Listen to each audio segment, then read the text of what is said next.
Bismillahirrahmanirrahim. Assalamualaikum warahmatullahi wabarakatuh. Salam sejahtera dan salam satu Malaysia. Mencari timba si anak dara di bawah sarang burung tempua. Salam sembah pembuka bicara. Selamat datang untuk semua. Ahli panel dan hadirin sekalian, bersyukur kita ke atas hadrat ilahi kerana dengan limpah kurnianya dapat bersama-sama kita menjayakan forum pada hari ini. Hadirin yang dihormati, sebelum saya memperkenalkan ahli-ahli panel yang cantik lagi menawan pada hari ini, izinkan saya mengupas tajuk forum remaja kita pada hari ini. Tajuk forum kita berkisar tentang faktor-faktor yang mempengaruhi migrasi dalaman. Migrasi atau perpindahan penduduk bermaksud pergerakan penduduk dari satu tempat tinggal ke satu tempat tinggal yang lain untuk menetap kerana faktor sosial, ekonomi dan politik.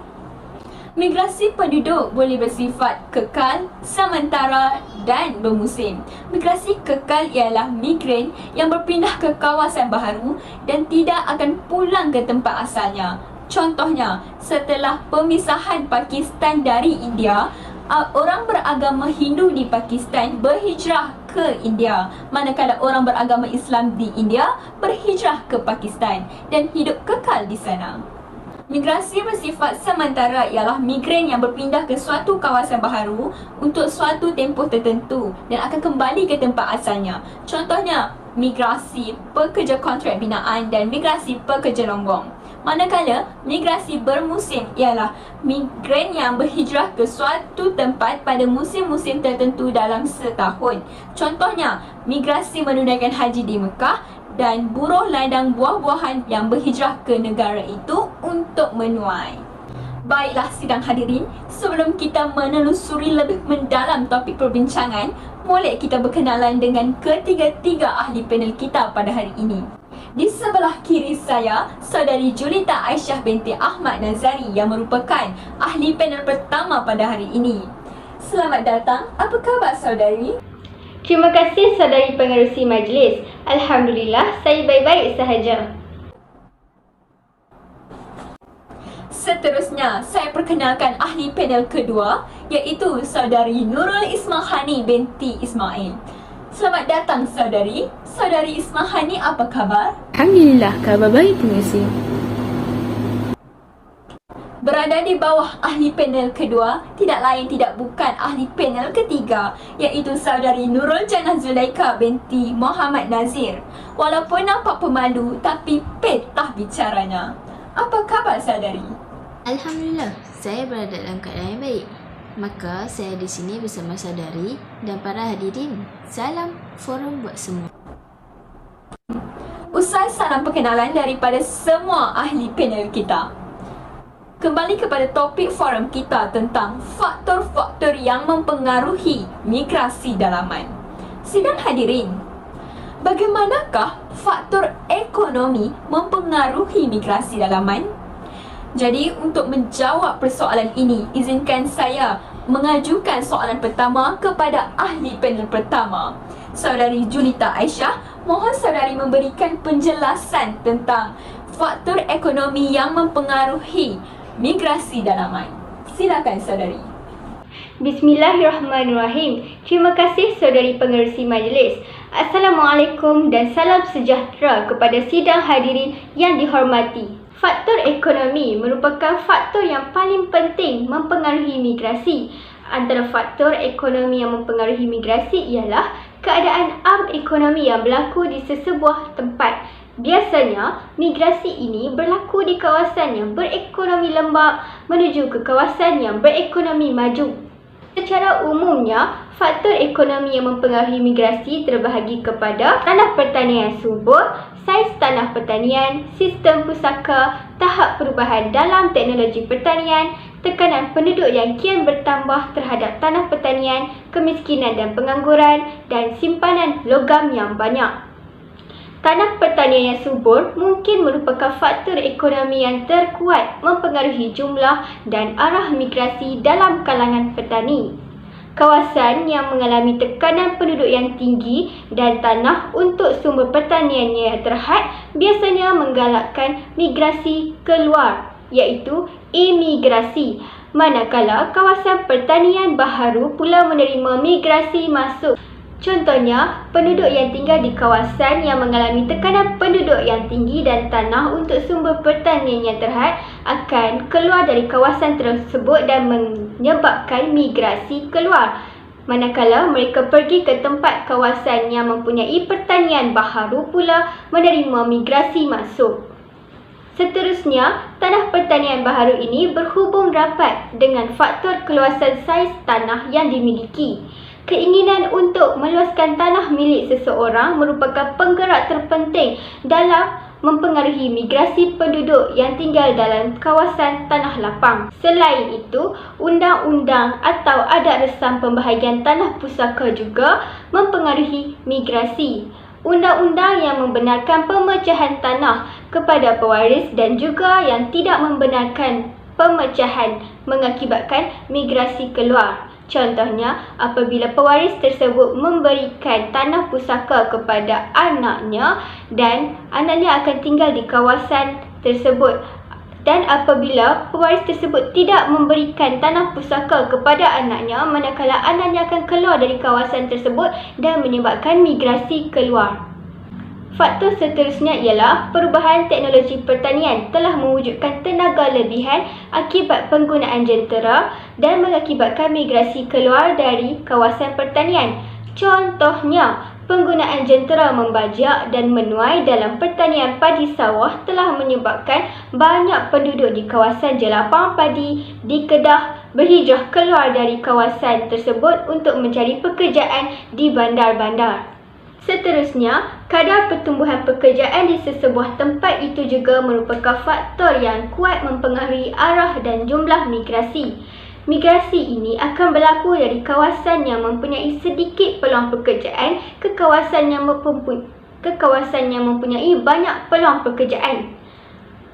Pertumbuhan ekonomi yang lembab di negeri-negeri di pantai timur semenanjung Malaysia telah memaksa penduduk berhijrah ke negeri-negeri di pantai barat semenanjung Malaysia, khususnya di Lembah Kelang untuk mencari pekerjaan. Saudari Julita Aisyah, soalan saya, bagaimanakah tekanan penduduk yang tinggi menyebabkan persaingan mendapatkan pekerjaan tinggi? Silakan saudari. Apabila berlakunya tekanan penduduk yang tinggi akan menyebabkan persaingan untuk mendapat pekerjaan yang tinggi. Contohnya, di kawasan tersebut mempunyai tekanan penduduk yang tinggi dan mereka akan susah untuk mencari pekerjaan di kawasan tersebut kerana penduduk yang tinggi akan menyebabkan persaingan untuk mendapatkan pekerjaan. Dalam keadaan sedemikian, majikan akan mengambil kesempatan dengan membayar kadar upah yang rendah. Dengan itu, penduduk hidup dalam kemiskinan. Keinginan untuk meningkatkan lagi taraf hidup mendorong penghijrahan ke kawasan pertumbuhan ekonomi seperti Lembah Kelang. Seterusnya, perkembangan sistem pengangkutan juga mempunyai kesan yang tersendiri dalam mempengaruhi migrasi dengan meningkatkan tahap ketersampaian atau mendekatkan dua kawasan yang terlibat. Contohnya, penduduk yang tinggal di kawasan kampung akan berhijrah ke kawasan bandar yang mempunyai sistem pengangkutan yang banyak seperti LRT, Grab dan sebagainya. Kemajuan dalam sistem pengangkutan ini memberi dua kesan, iaitu mempercepatkan berlakunya migrasi desa ke bandar dan membolehkan orang berulang-alik antara bandar dengan kawasan sekitarnya. Keadaan ini telah menghadkan migrasi desa ke bandar. Akhir sekali, pekerjaan dalam sektor pertanian, padi, sawah, kebun getah kecil dan perikanan tidak dapat menjamin pendapatan yang lumayan dan stabil. Tambahan pula, pekerjaan dalam sektor ini menggunakan banyak tenaga dan bekerja dalam keadaan yang kotor dan tidak menyeronokkan. Pada zaman sekarang, penduduk tidak akan menyukai pekerjaan yang kotor dan tidak menyeronokkan seperti pekerjaan pertanian padi sawah, kebun getah kecil dan perikanan. Hal ini demikian kerana ia menyebabkan mereka berasa penat kerana mengeluarkan tenaga yang banyak. Sebaliknya, mereka akan bekerja dalam sektor perkilangan dan perkhidmatan yang pendapatannya lebih lumayan stabil dan keadaan yang lebih kondusif. Setakat ini sahaja saudari pengerusi tentang takrif faktor ekonomi. Saya serahkan semula kepada saudari pengerusi. Terima kasih. Sidang hadirin, demikian tadi penjelasan tentang faktor ekonomi yang pada pandangan saya sungguh terperinci dan sangat menarik dari ahli panel pertama kita. Seterusnya, saya mohon penjelasan daripada ahli panel kedua iaitu Saudari Nurul Ismahani tentang faktor sosial dan bencana alam yang mempengaruhi migrasi dalaman. Silakan saudari. Assalamualaikum dan salam sejahtera. Terima kasih kepada saudara pengerusi. Sidang hadirin yang dihormati sekalian, saya di sini berani menegaskan bahawa terdapat faktor lain yang boleh mempengaruhi migrasi dalaman. Saya di sini ingin menerangkan faktor sosial. Jadi, bukti-bukti yang boleh menyebabkan faktor sosial ini mempengaruhi migrasi dalaman ialah pusat keagamaan. Jadi, pusat keagamaan ini mengikut kepada agama masing-masing. Baiklah, bagi penganut agama Islam, mereka akan pergi ke Mekah untuk menunaikan ibadah-ibadah yang diwajibkan atau ibadah-ibadah sunnah. Jadi, mereka akan berpindah ke Mekah dalam beberapa hari ataupun beberapa malam. Jadi, bagi penganut lain pula, iaitu penganut Hindu, mereka akan pergi ke Benef untuk menunaikan seruan agama mereka dengan mandi di sungai Ganges. Seterusnya, bukti lain yang boleh saya usulkan ialah melalui adat. Jadi, adat ini mengikut sesuatu kaum. Jadi, bagi kaum Melayu, pengantin perempuan akan pergi ke rumah suaminya setelah selesai majlis akad nikah. Jadi, ini berlaku perpindahan ataupun migrasi dalaman. Selain itu, perempuan yang mengandung juga akan pergi ke rumah ibunya untuk bersalin. Hal ini dikatakan demikian kerana apabila mereka berada di rumah ibu mereka, pemakanan dan kesihatan mereka akan lebih terjamin kerana terdapat penjaga yang boleh menjaga setiap pemakanan dan kesihatan mereka. Seterusnya, suka saya ingin memberi contoh yang lebih lanjut. Baiklah, anak Melayu Kelantan, mereka akan pergi ke sekolah-sekolah pondok untuk mendalami ilmu pengetahuan dan ilmu yang berkaitan dengan agama. Jadi, daripada sejak kecil lagi, mereka akan berpengetahuan yang lebih awal. Jadi, bagi golongan masyarakat Jawa pula, mereka akan keluar daripada halaman rumah mereka supaya mereka dapat mengembara sebelum mereka memasuki alam perkahwinan dan berumah tangga. Seterusnya, saya akan masuk kepada faktor bencana alam. Baiklah, faktor bencana alam yang sering berlaku ialah banjir. Jadi, apabila berlaku banjir, seperti negara yang berlaku di Aceh, mereka akan pergi di tempat kawasan yang lebih tinggi untuk melindungi diri mereka supaya mereka tidak terjejas apabila berlaku banjir. Saudari Nurul Ismahani, soalan saya, apakah pendidikan lain selain daripada pendidikan agama di bawah faktor sosial? Silakan saudari. Terima kasih kepada saudara pengerusi. Baiklah, terdapat juga pendidikan lain yang selain daripada pendidikan agama, iaitu pendidikan umum ataupun dikenali sebagai pendidikan sekular. Jadi, pendidikan ini ialah pendidikan apabila selepas SPM ataupun SPM. Contoh, apabila pelajar melepasi SPM, mereka akan meneruskan pengajiannya di institut pengajian yang mereka inginkan, sebagai contoh Universiti Malaya, Universiti Antarabangsa dan sebagainya. Jadi, ini juga merupakan faktor sosial yang mempengaruhi migrasi dalaman. Sekian, terima kasih. Saya akan teruskan dengan saudara pengerusi. atas penjelasan yang panjang lebar berkaitan faktor sosial dan bencana alam itu tadi. Soalan saya seterusnya kepada ahli panel ketiga iaitu saudari Nurul Jannah Zulaika. Bagaimanakah faktor politik atau governance mempengaruhi migrasi dalaman? Dipersilakan ahli panel ketiga untuk menjawab persoalan ini. Okey, baik. Bismillahirrahmanirrahim. Assalamualaikum dan salam sejahtera. Terima kasih saudari pengerusi. Dasar ataupun program-program yang dilaksanakan oleh kerajaan telah menyebabkan berlakunya penghijrahan secara langsung atau tidak langsung. Antaranya ialah Dasar Ekonomi Baru (DEB) yang telah diwujudkan oleh kerajaan lebih 5 dekad dahulu. Banyak mempengaruhi migrasi penduduk. Penduduk miskin yang tidak ada tanah di luar bandar akan dipindahkan ke tanah kelolaan Lembaga Kemajuan Tanah Persekutuan atau lebih dikenali sebagai Felda. Felda juga terdapat di beberapa buah negeri iaitu Pahang, Johor, Perak, Terengganu dan Negeri Sembilan. Bukan sahaja Felda yang terlibat, malah Felkra, Kejora, Ketengah, Kesedar dan Dara juga terlibat secara langsung dalam perpindahan peneroka ke tanah-tanah rancangan. Pembangunan di pusat-pusat bandar telah membawa beberapa perubahan.